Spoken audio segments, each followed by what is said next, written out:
Hello! Hello again, all zodiac signs. This is your love life update for all signs.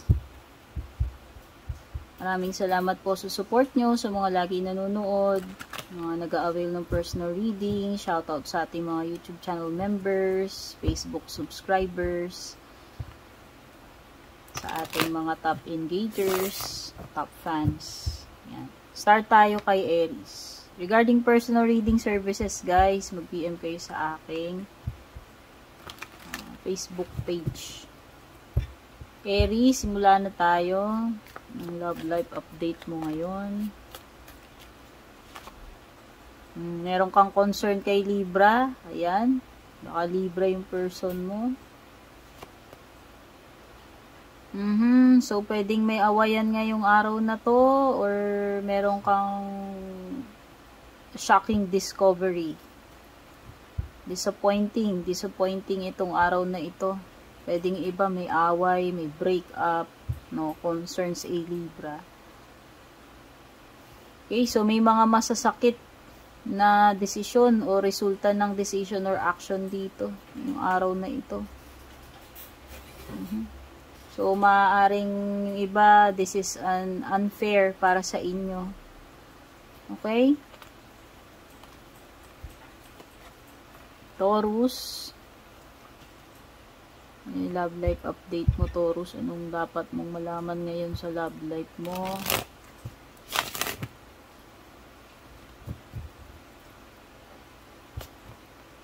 Meron ka 10 of cups dito. Mukhang magiging okay naman kayo, no? Kahit busy kayo, nakikita ko dito, solid to samahan ninyo. Wala naman kayong na-encounter na problem. Pwede may water sign or earth sign.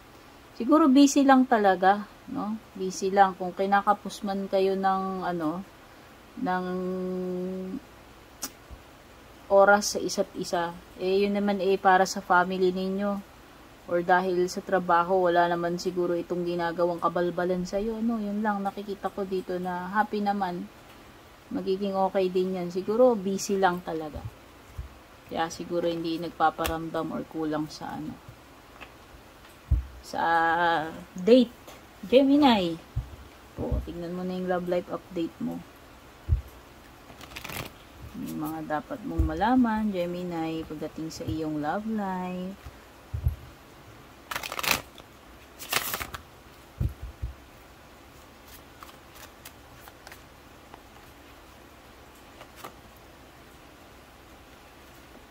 Four of Wands. Uy. So, may realization to Gemini, no? Ewan ko kung sino sa inyo. May realization dito.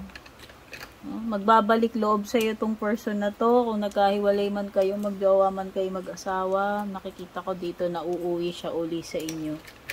Uuwi siya uli sa bahay nyo. Ayan. So, mabubuo uli yung samahan ninyo, yung family, no? Lalo na doon sa mga mag-aasawa dyan na nagkaroon ng problema. Kasi, na-realize niya na talagang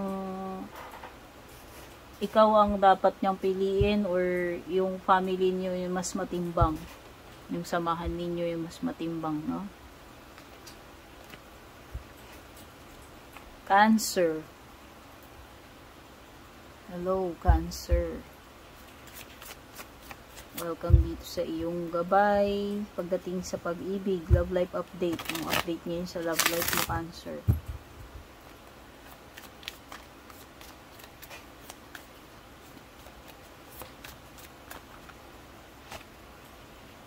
Queen of Swords, Four of Swords.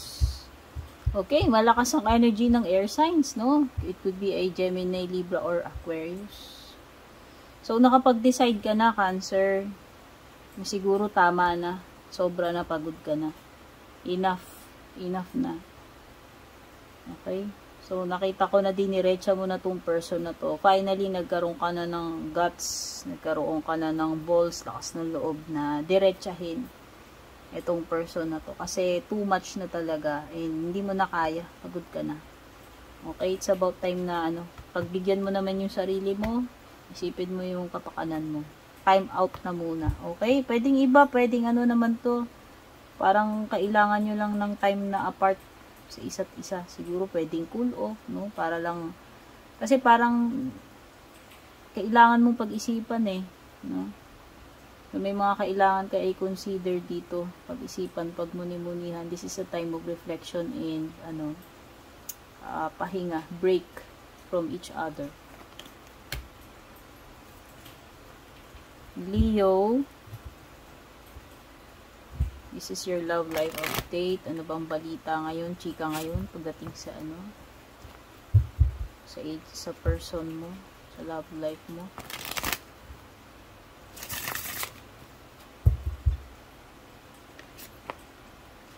Seven of Swords, the World. Uy!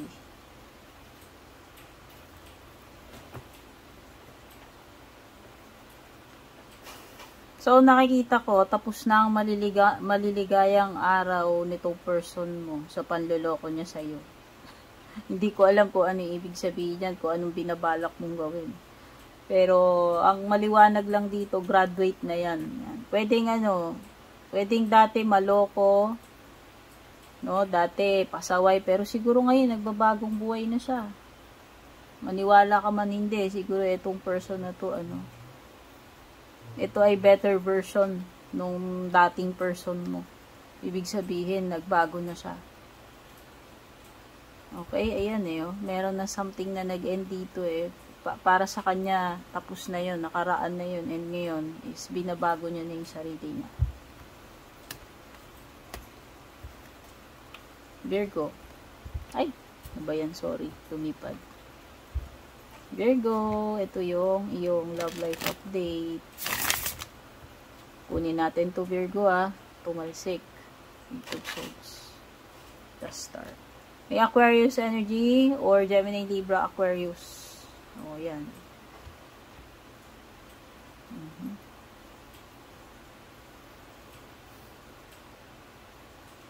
Nakikita ko parang nahihirapan ka sa sitwasyon mo, Virgo, pero hindi, feeling mo trapped ka dito, na-trapped ka dito sa sitwasyon na ganito. Parang yung iba ayaw nyo na. Kaya lang hindi nyo pa magawang, alam mo yun, pwedeng hindi nyo pa ma-end kahit gustong-gusto nyo nang i-end. No? Or pwedeng yung iba dito, napapagod na kayo dun sa ginagawa sa inyo, pero hoping pa rin kayo kasi may star no? Parang umaasa pa rin kayo one day, baka magbago, magmilagro, no? Baka sakali na maayos pa, pero para sa inyo, pwedeng torture na rin tong relationship na to. Pwedeng hindi nyo lang talaga sinusukuan. No? Pero pwedeng napapagod na rin kayo. Kasi siguro nga, pwedeng hindi pa kayo ready i-give up din tong person na to. No? Parang parang contrast, conflicting siya. Parang, napapagod ka na, nasasaktan, nahihirapan, pero at the same time, hindi mo pa rin ma-give up. No? Hindi mo pa rin kayang i-give up, umaasa ka pa rin na balang araw, maaayos mo magbabago. Libra. Ito yung love life update mo.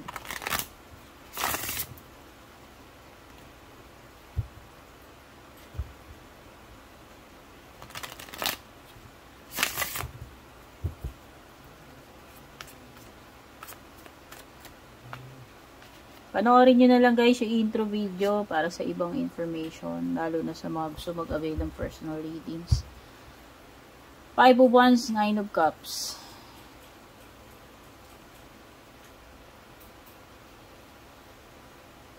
Nakikita ko may conflict, Libra. No? Pwede kayo mag-away, magkarambulan, magkagulo kayo nitong person mo. Or hindi ko alam kung may mga dito, may mga pilit na nakikialam, may mga nakikisawsaw dito sa problema ninyo ng person mo. Pero nakikita ko magiging happy ka rin naman. So, nakikita ko na magiging maayos din naman kayo. Ibig sabihin, maayos nyo tong conflict na meron kayo ngayon, Libra. No? Siguro, hindi naman siguro ganun ka big deal na to the point na magtatagal pa yung away ninyo, no? Nangyayari naman talaga yan. Minsan naman talaga nag-aaway-away, hindi naman laging loving-loving, hindi naman laging bati kayo pareho ng person mo. Minsan talaga nagkakaroon ng mga disagreement, pero it's part of yung growing up sa relationship, no? Ewan ko, meron ba relationship na hindi nag-away kahit kailan, forever di nag-away, di ba? Parang, ewan ko, napaka-perfect naman yata. Pero nakikita ko nga. No, kung meron mga conflict dito caused by ibang tao, kung may mga nangingialaman dito, sumisira, gumugulo sa inyo, or kung magkaroon kayo ng conflict, problema ng person mo, maayos mo yan at magiging happy kayo uli. Ayan. No, importante dito, happy ending pa rin. Scorpio. Ito na yung love life update mo, Scorpio.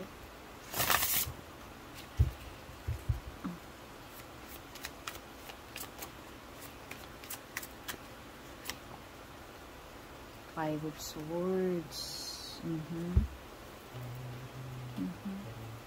So, ka-deal mo dito, either, air sign or fire sign, no? Gemini, Libra, Aquarius, or Aries, Leo, Sagittarius. Wala. Nakita ko dito is away. Pwedeng pwedeng hindi magpaparamdam sa itong person na to. Lalayo muna. Hindi ko lang alam kung hanggang kailan itong conflict sa inyo, pero mawawalan ng communication dahil dito sa awayan na to. Okay? So, pwedeng basta lalayo muna yung person na yan, iiwas or lalayo. Meron sa inyo, ikaw man or siya. Distansya muna to. Galit-galit muna. Yan ang mensahe ng Five of Swords, Knight of Wands sa iyo. Pwedeng hindi hindi yan magpaparamdam, hindi rin yan una lalapit sa iyo. Sagittarius, ito yung love life update mo.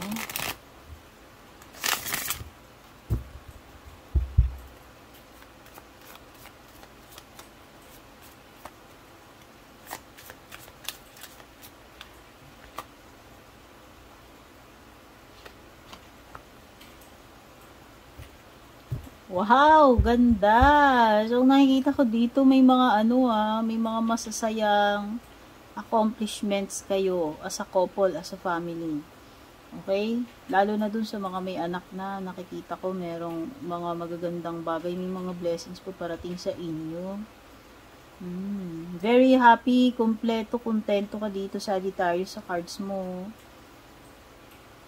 So, nakikita ko dito na merong o baka yung iba balikbayan, o LDR, nakikita ko dito parang magiging magkasama kayo or magiging magkasama uli kung nagkalayo man kayo. O yan, hindi ko alam kung pagbabalikan to or merong pagbabalikbayan, no?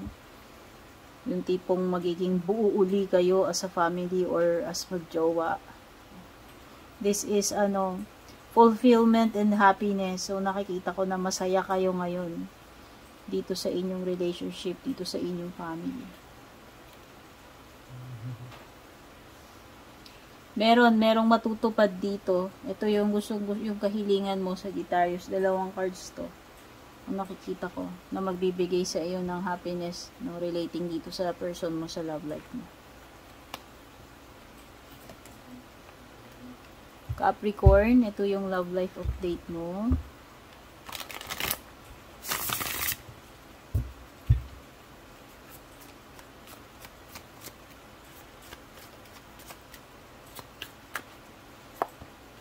The Hermit, Virgo energy, at saka High Priestess. Taurus energy, tsaka Virgo.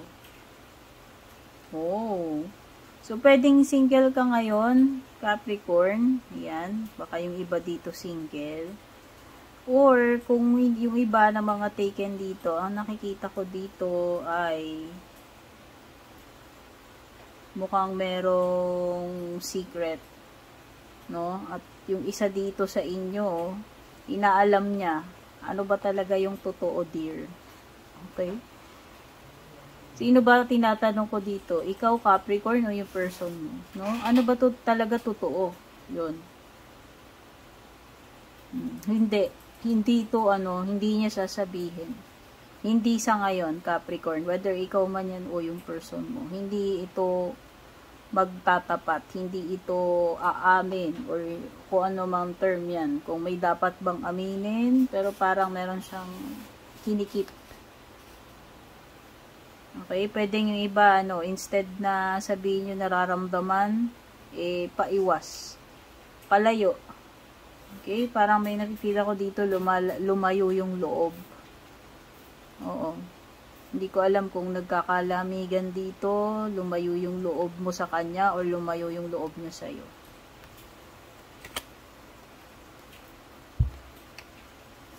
Aquarius. Ito yung love life update mo, Aquarius.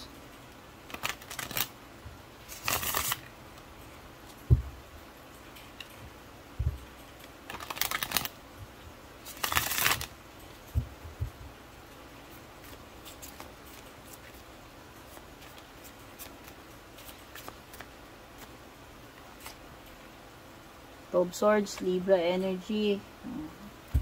Strong energy ng Gemini, Libra, or Aquarius. Pero more on Libra. Yun na si sense ko. Okay, pwedeng kapareho mong air sign.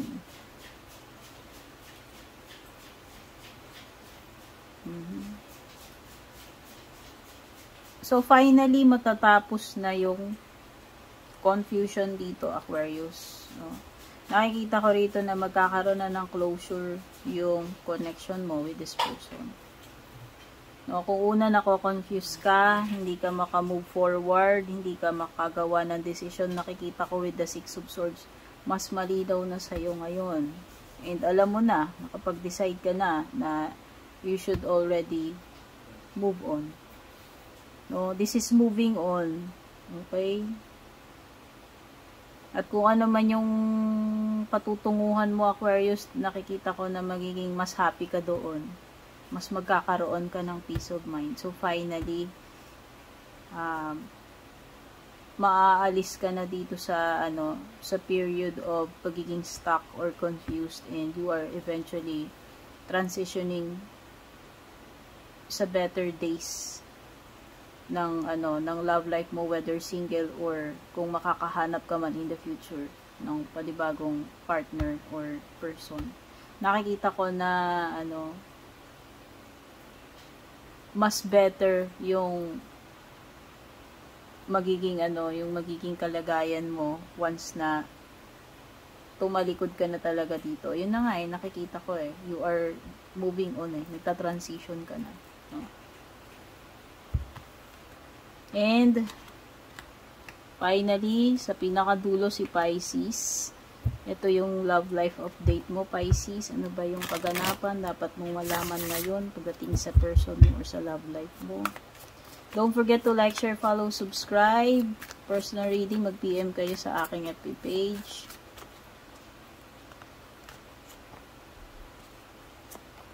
Okay, may strong energy ng Capricorn. Earth sign, pwedeng yun yung ka-deal mo.